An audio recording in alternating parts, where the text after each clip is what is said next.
छोट बच्चा बात ना करेले लेकिन हाँ अपना जरूरत के अपना महतारी तक पहुँचावे के बहुत रोचक तरीका होखेला।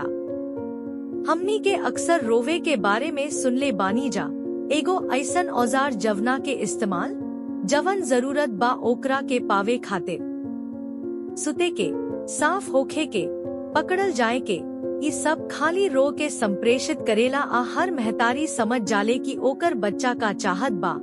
हालांकि एकरा में महतारी के आदत होखे में तनी समय लाग सकता।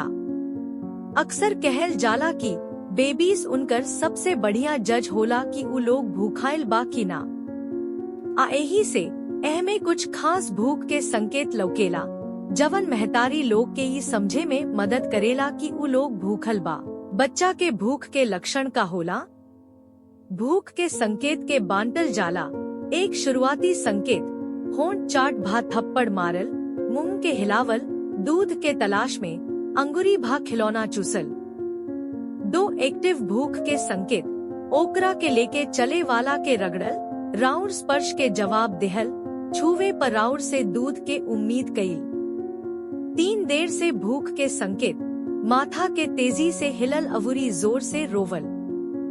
हमेशा सलाह दिहल जाला कि शुरुआती संकेत के पहचान करके बच्चा के दूध पियावे के पहले की बहुत देर होखे अवुरी बच्चा जोर जोर से रोवे लागे। हमनी के निर्धारित समय पर दूध पियावे के बजाय प्रतिक्रियाशील मांग वाला दूध पियावे के सलाह देत बानी जा। भूख के संकेत के अनुसार